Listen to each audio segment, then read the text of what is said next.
Diferente do que muitos dizem e defendem, o processo de desindustrialização no Brasil não é fruto da crise econômica atual, mas de uma sucessão de acontecimentos desde a década de 90. A desvalorização da moeda brasileira é um dos principais, ou se não, o único principal.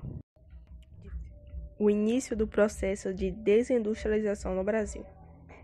Quando a moeda de um país é desvalorizada em relação à moeda externa, aumenta as taxas de exportação, já que os produtos deste país se tornam muito mais atrativos do que outros países. Com o aumento das taxas de exportação, há um crescimento industrial considerável. Foi o que houve no ano de 1999. No início deste ano, aconteceu um efeito no câmbio brasileiro, chamado efeito samba. Foi um momento de queda do real que se desvalorizou em relação ao dólar. Sendo assim, a desvalorização da moeda local facilitou desde o início do século e até hoje que as indústrias se instalam no Brasil. Uma consequência disso foi o processo de descentralização industrial. Até o fim do século XX, as indústrias se concentram no sul do país. Com o aumento da descentralização gerando pela desvalorização da moeda, houve uma expansão dessas indústrias para o restante do país, incluindo o Nordeste. Grandes empresas se instalaram na região da Bahia e Pernambuco, gerando emprego e aumentando a economia do país. A crise econômica no Brasil. Há anos, a mídia brasileira tenta, por meio de notícias, programas e outros meios, propagar a ideia de que a crise econômica atual no Brasil é de inteira responsabilidade do governo interno. Mas a verdade é que essa crise é também uma consequência do que foi a crise de 2008 no restante do mundo. O mercado imobiliário dos Estados Unidos em 2008 sofreu uma forte crise. Grandes e tradicionais bancos do país entraram em falência e isso gerou um efeito dominó. Bancos de diversos países anunciaram uma queda em seus fundos e uma grande baixa em sua economia. Pode-se dizer que o Brasil esteve em uma situação um pouco mais confortável durante essa crise. O governo de Fernando Henrique Cardoso foram feitas várias reformas econômicas como o PROER desde a década de 1990. Entretanto, o Brasil faz parte do bloco econômico mundial. Então, uma hora ou outra, as consequências da crise nos Estados Unidos chegariam aqui. Por esse motivo, algumas medidas foram tomadas pelo governo a partir do final de 2008 para essas consequências. O governo desenvolveu a política de crédito barato e juros subsidiados. Em alguns setores, a indústria cortou IPI, Impostos sobre Produtos Industrializados. De início, foi cortado o IPI sobre os materiais de construção, que ajudou no crescimento do setor. Nessa parte, houve muito incentivo do governo ao consumo de automóveis e da chamada linha branca, para facilitar o entendimento de como os cortes de IPI causaram grandes mudanças pouco depois da crise de 2008, por conta da baixa de IPI. A venda de carros disparou em pouco tempo. Em novembro de 2008 foram vendidos 180 mil carros, o que aumentou para 194 mil em dezembro do mesmo ano. No ano seguinte, o setor automotivo bateu seu recorde de vendas, números nunca sonhados antes. O governo ofereceu ajuda federal a grandes empresas para que pudessem se instalar em locais estratégicos de forma segura. Um exemplo disso foi a empresa Ford. Em novembro de 2009, a Ford confirmou uma contribuição de 4 bilhões de reais no país entre 2010 e 2015, destinados à melhoria das instalações da empresa no Nordeste, já que essas ajudas federais foram em maior parte destinadas a essa região. Outra medida tomada pelo governo Lula, que ajudou a conter a crise, foi o PAC, Programa de Aceleração do Crescimento, que previa acelerar a economia brasileira por meio de políticas econômicas.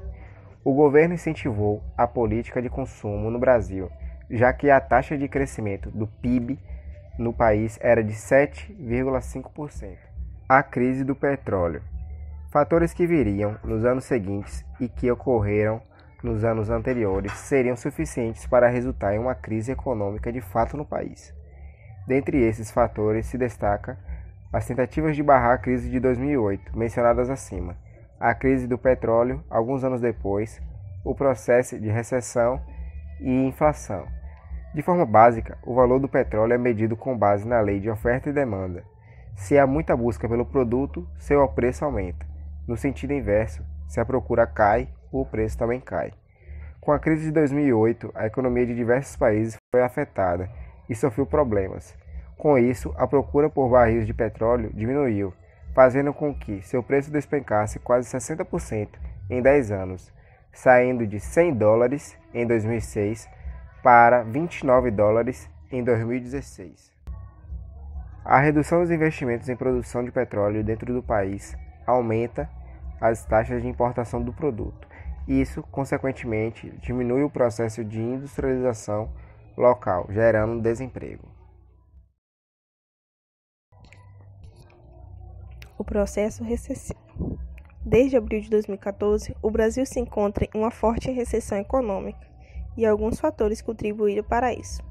Muitos economistas consideram a estratégia da ex-geração de IPI inteligente e que, se utilizar corretamente, surtirá um efeito positivo. O problema está quando essa estratégia não é utilizada de forma correta. Foi o que aconteceu durante os anos de 2009 a 2014. A oxigenação da IPI foi demasiada e, durante esse processo, o governo deixou de arrecadar dinheiro das grandes empresas e aumentar a dívida do país. Entre 2014 e 2016, o PIB caiu de 10%. A economia sofreu uma contradição de 3,8% em 2015 e 3,6% em 2016, uma situação que gera grandes dificuldades na recuperação econômica de um país como o Brasil. Processo inflacionário. Em 2014, o índice inflacionário foi de 6,41%, sendo que a meta do Banco Central era de 6,5%, considerado o maior desde 2011. Mas em 2015, esses índices subiram, chegando a 10,67%, o maior alto índice desde 2012. Com tudo isso, a crise acabou gerando desemprego, que atingiu seu auge em março de 2007, com taxa de 13,7% da população, o que representou 14,2 milhões de brasileiros desempregados.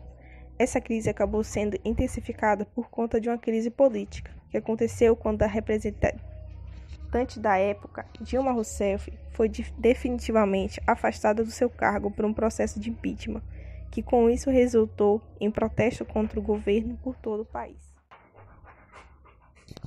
O PIB acabou subindo 1% no primeiro trimestre de 2017, sendo o primeiro aumento depois de 8 quedas trimestrais.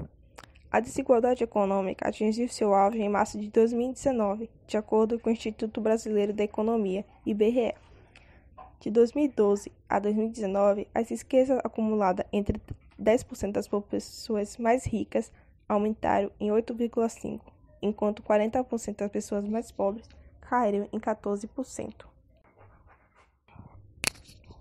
Nossa conclusão. Todo esse conjunto de fatores e problemas atuaram para desencadear uma crise econômica no Brasil a partir de 2014, que vem se arrastando até o presente. De acordo com o Ministério da Fazenda, o Brasil saiu da maior recessão do século, mas com o crescimento registrado, apenas o fim da recessão técnica foi concretizado, o que significa que o Brasil ainda está em crise.